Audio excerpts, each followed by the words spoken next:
lot of cool stuff. We're making circles around the trees, making the dirt a little bit looser so the air can get to the trees, and it's just a really great project to do. Tonight, it remains a mystery. Missing since 4:30 a.m. Friday. Last seen barefooted. The search is on for 20-year-old Lauren Spierer. Good evening. The family out all day searching near multiple lakes. The Hoosier Lauren has my National commitment. Forest. I love you, Lauren. We're not going anywhere. Anybody that knows anything, it's time to come forward. You know, I said yesterday, what are you waiting for? And I say it again today. Thank you all for being here. I don't feel like it's been a year. And the first time somebody mentioned to me that I feel like if I could stop time, I would stop time. I feel like everybody is sort of racing to that mark and not thinking about what maybe we can accomplish before June 3rd. So for me, I don't even want to think about June 3rd. I want to think about what we can do today and tomorrow and the next day and the next day, and hopefully that it'll be the day that we get answers to help us find Lauren. I don't want to jump ahead to, it's not something I want to celebrate, it's not something I look forward to, it's not something I want to talk about. So. It's not a marker that's important to us, really. It just, it illustrates how long it's been since we've seen our daughter. But, you know, every day is a tough day. I think June 3rd will be a tough day, but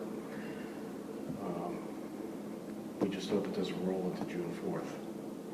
Do you believe that Lauren will be found alive?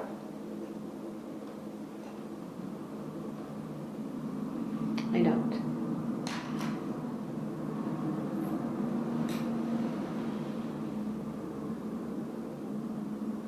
When did you come to that feeling?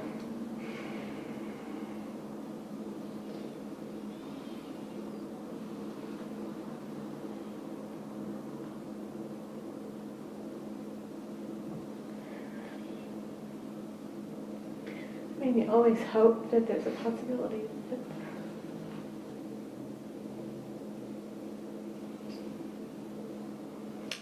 I don't know. We try to be realistic. Yeah. We do. We know that if she had the chance to come home and reach out to us, she would have done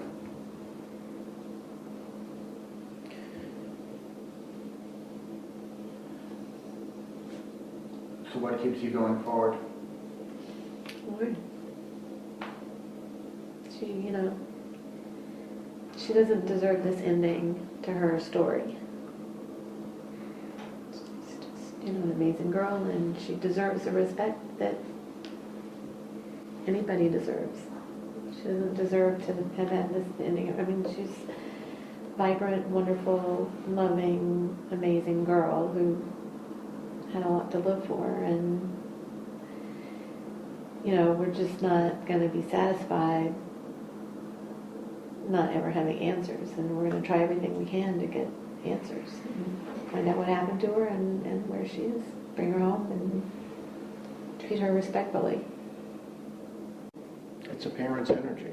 It's searching for a loved one. That's what drives us. Of course, we get tired, but you know, as a parent, you can't afford yourself the luxury of being tired or giving up. You just think about what she deserves, you know, and she certainly didn't deserve to have this happen to her. She doesn't deserve to have this betrayal. And she deserves all the respect of anybody else. She deserves to have people that know what happened to her help. We do know that there are a few people who've been named that interacted with her in that last hour before she was last seen.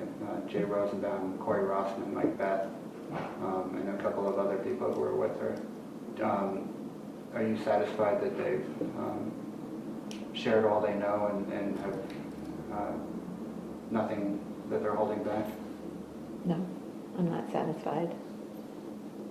I'm not satisfied that they've shared everything that they know. Why is that?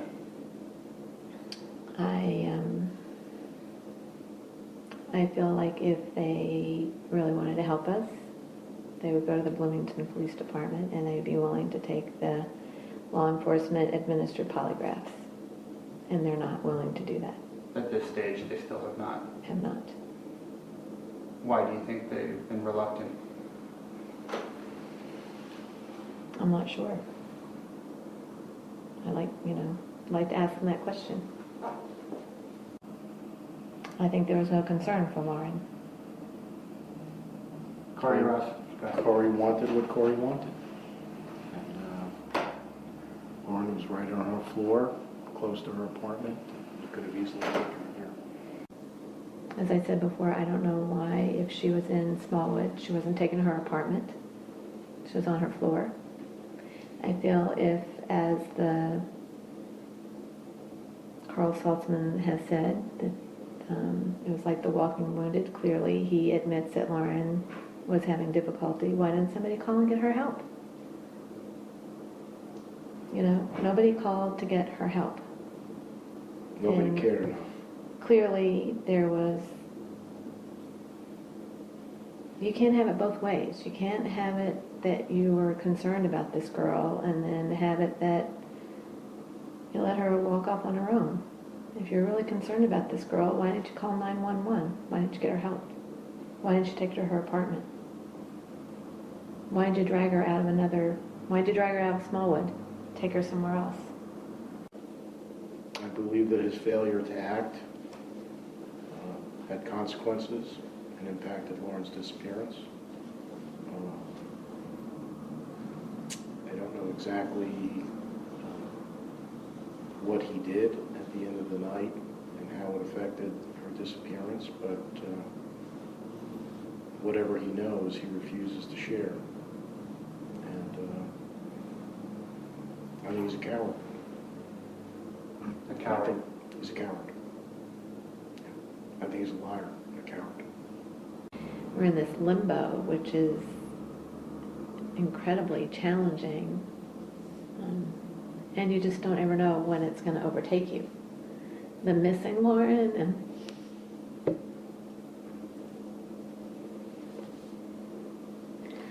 the longing, you know, It's you not, really learn what that word heartache means because you literally ache. So I think we're just kind of stuck in this place, and until we know something, I think it's going to be very difficult to go to any other place. right. We don't think about moving forward. We're just caught at a moment in time, and that moment just keeps getting longer and longer and longer. That's really that's the way I feel. I don't think about moving on. We need the same thing that we needed the day that Lauren disappeared. Information.